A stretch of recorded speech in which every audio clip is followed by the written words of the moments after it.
San Francisco 49ers versus Seattle Seahawks. Two teams. Look, I'm not going to rail on Seattle by any means for that game. That was a fantastic game on Sunday night, man. I mean, you got Russell Wilson Jr. there running the show what's his name? Kyler Murray. He's playing fantastic. Russell Wilson. When is the last time you saw Russell Wilson throw a critical interception like that in overtime? That was wild. Well, I mean, the guy can't do everything all the time. You can't ask him to be Superman all the time, right? I mean, that's impossible. Yep. So that's bound to happen. Yeah, and the reality is if the Seattle Seahawks defense was playing better, they would have run away with the game early. Mm-hmm. But the Seattle Seahawks defense isn't playing that well. They were Seattle. I'm not coming down on Seattle. I had them number 1 in my power rankings last week, and they're probably still. I haven't done them for this week yet. There's probably still top 5, and Russell Wilson is still my MVP. But and that's why I'm not railing on him too bad. But Arizona, you got to pay attention to them. They have wins against Seattle and San Francisco inside the division, buddy. Yeah, that Kyler Murray, man, he is special. Look, I saw on the television, they listed Russell Wilson as 5'10" and a half. And they listed Kyler Murray at 5'10". There is no way that guy's 5'10".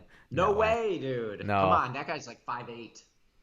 Yeah. A small dude. Yeah, he's small dude, but he has a cannon for an arm. I've never seen a small dude throw like that. He's incredible. He's absolutely incredible. Yeah, I mean, and it's you would think, and I guess the same is true with Russell Wilson and Drew Brees. You would think that these guys get the balls batted up in the air constantly, but it just doesn't seem to be an issue for these guys, which is really impressive. I mean, it's just.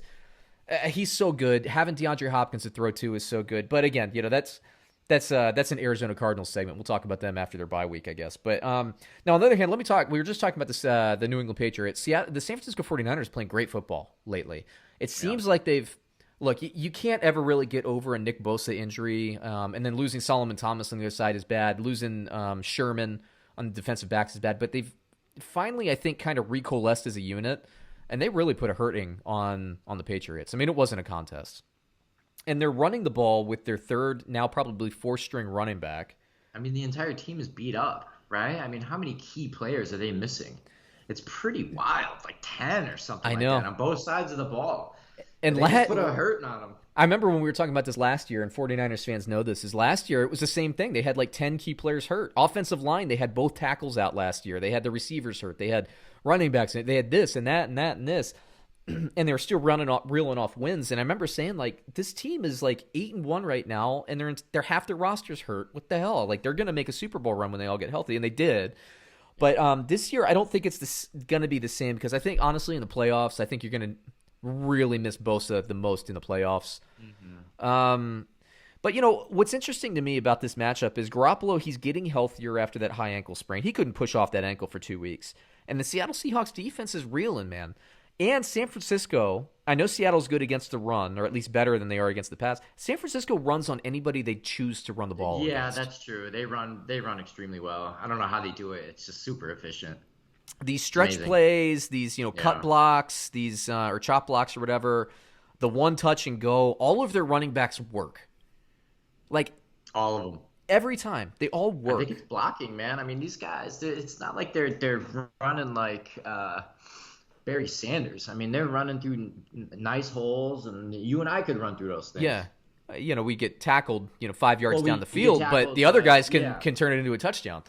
100%. Yeah, it is incredible. So but this is an NFC West matchup, and all of the teams in this division are good, and it's not outside the realm of possibility, especially if the Bears start coming down to earth.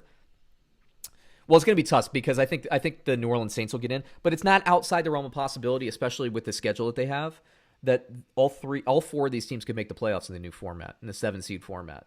That would mean they'd have to get 3 wild card spots.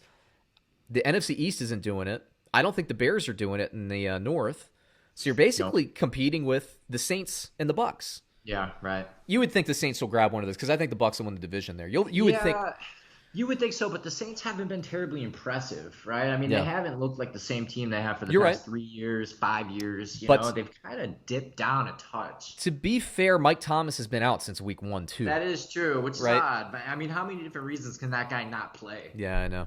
He hasn't gotten on the field. It's ankle, it's disciplinary, and I don't know what the last one was. 49ers fans are saying cry me a river with the injuries. Deebo Samuel's out again. It's like But San Francisco, man, they just deal with it. And to me, that's one of these things. Like after the Super Bowl victory, I said, San Francisco to me inside the NFC, they are the most dynastic type team to me. And that for the next 10 years with Shanahan coaching and what's his face there, their GM, the ex safety for the Buccaneers and Bronco, I can't remember his name now. Whatever.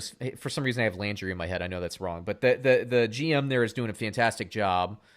They're gonna be relevant and in the playoffs for the next like decade. I believe it. I know. And scary. I don't think. And the big question is the quote unquote Super Bowl hangover. Was it really going to impact them? I don't think it has impacted them. I think the injuries have. So back to this game. It's a very good matchup. It's going to be close. I think it's within a field goal regardless of what happens.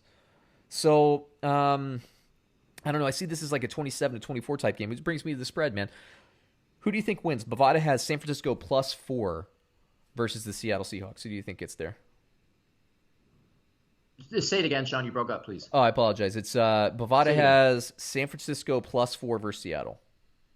I like Seattle, man. I believe in Russ. By the way, if I have to hear let Russ cook one more time, I'm going to throw up all over myself. I haven't heard that, so I watch a lot of games on mute, so I'm glad to have not heard that. Oh, my God. That's what everybody's saying. Enough of it already. I get the metaphor. This Enough. Is stupid. All right, but Russell Wilson's got this for sure. I know I just said it's a field goal game, but Seattle coming off the loss, I'm just going to take them. But yeah, it's San Francisco, man. Like all respect to them, because another team that had lesser character would have crumbled by now, and they're still reeling off wins against some pretty decent competition. Whereas the Rams, who have the Rams beaten? The entire NFC East. And the Chicago Bears, who can't score against anybody. Right. San Francisco, they've beaten some good teams, And that Arizona loss isn't as confusing as it was to start the season, is it? I mean, Arizona's 5-2 now. They're a game out of the division, and they're 2-0 in the division, I believe. So pretty wild. Arizona 5-2. I love that. I'm pulling for them. Yeah, it's pretty cool. Let's see.